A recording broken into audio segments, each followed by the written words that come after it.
Welcome back to Alpha Recap. I'm Brittany. We're digging into a tape that closed with concentrated winners and a lot of headline-driven action. As always, if you have questions, you can reach us at stockalpha.ai. Let's get into what moved markets after the close. Great to be here. There was a lot packed into the day. M&A shocks, AI momentum, and Fed-driven noise. Some really big one-off moves. So, headline number one, Fox put in a bid for Roku, a deal worth $22 billion in cash and stock. That sent Fox shares lower, even though analysts largely said the strategic logic made sense. What happened there? Right. The thesis is pretty simple. By owning the platform, a content owner gets control of the consumer home screen and more direct ad relationships. Analysts noted that's strategically coherent. The trade-off, though, is near-term dilution and the cash outlay. So markets reacted to the financing and integration risk more than the long-term idea. And there's the regulatory angle too, right? Exactly. Integration execution and any regulatory scrutiny are the main watch points.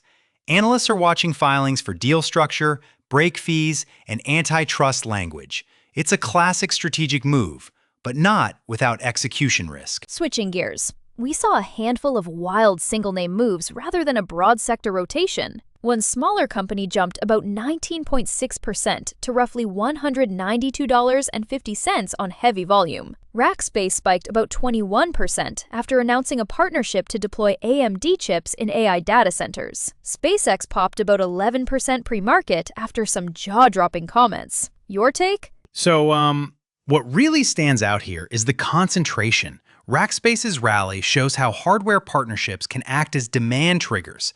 Customers want providers with the right chips for AI. And SpaceX's move was more sentiment-driven. The CEO floated a possible revenue target of about $1 trillion by 2030, which is huge and speculative. That kind of comment lifts private market sentiment. Yeah, that one made headlines everywhere. SpaceX even showed up in stories comparing private market values to public comps. Right. And analysts were split. Some said this was evidence of private re-rating. Others cautioned it's long range and requires decomposition of TAM, margins, and cash intensity. So momentum, yes. Certainty, not so much. Let's talk macro. The Federal Reserve had its two-day meeting, which compressed conviction. Some pieces reported Treasury yields fell as the Fed convened, while other coverage said yields were little changed heading into Chair Kevin Warsh's first meeting, with the 10-year around 3.75% and the 2-year about 3.5%. Help us decode that. It's a timing story. Early in the session, there can be a quick risk-off move. Funds buy treasuries, yields fall, and that supports equities momentarily. Then, as the meeting progresses and people position, yields can stabilize. Analysts flagged that difference to explain why narratives diverged. Bottom line, the market was sensitive to wording and positioning, so conviction was muted. So, traders were basically sizing up language more than data today? Yeah, that tracks. With the Fed meeting, tiny shifts in guidance or balance sheet commentary matter a lot to curve and carry trades. Energy was another big theme. Global oil benchmarks fell below $80 a barrel for the first time since the Iran war started, even though shipping through the Strait of Hormuz remains constrained. That's a pretty meaningful price move. It is.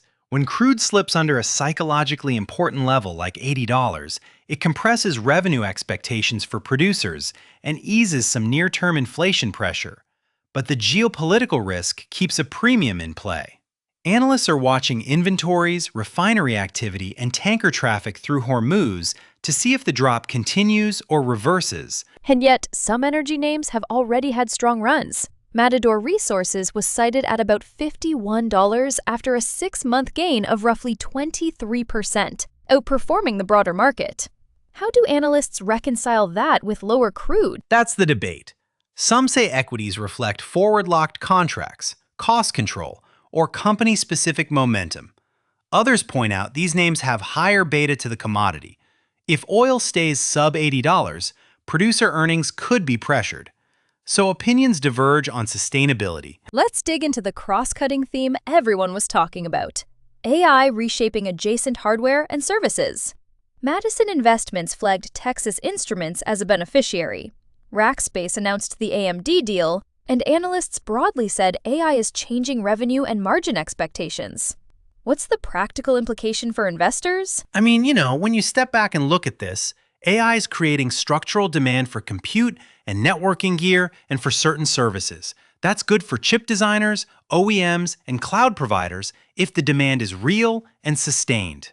But analysts warn to be explicit about assumptions, adoption curves, pricing power, margins. Valuations based solely on AI narratives need granular support. Right, so it isn't enough to say AI tailwinds. You have to model the specific revenue types and margin shifts. Exactly, and that's where some firms diverge on valuation upside.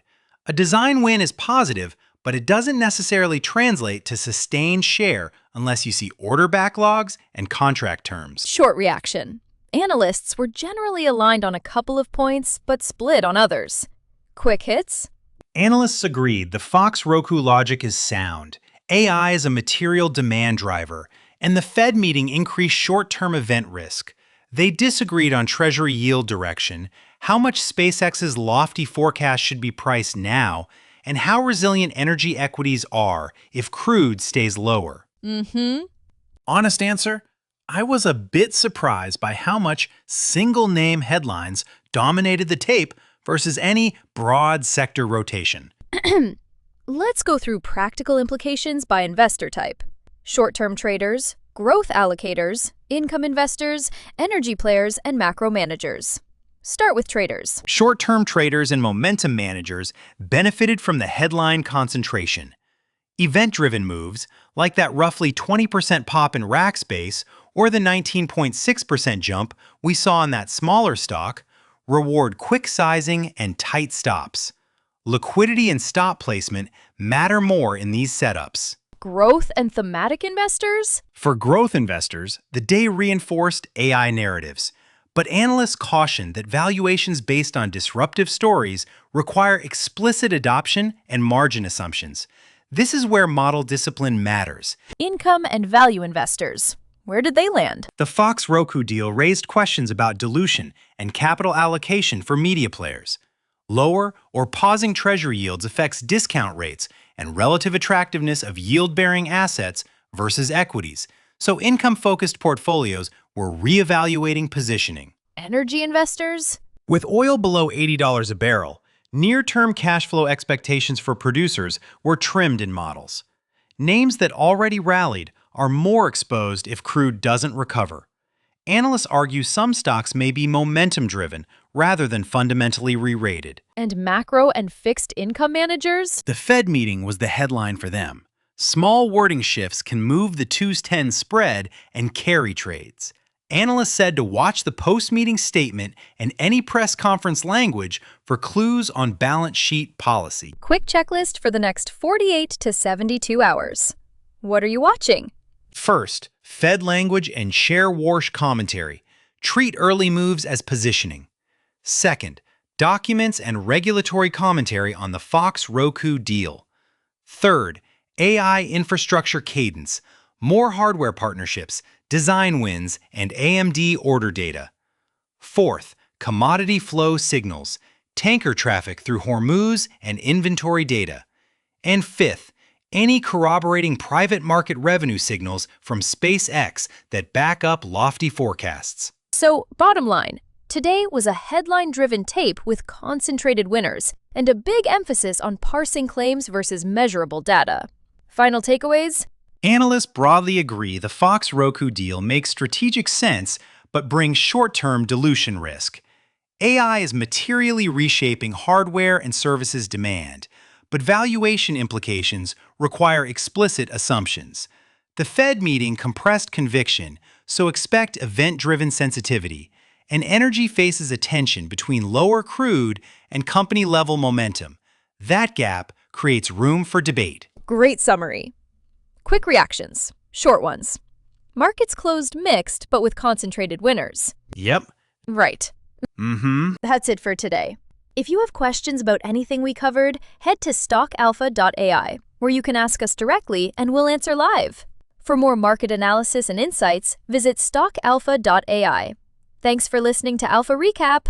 I'm Brittany. Thanks. Great conversation. See you next episode.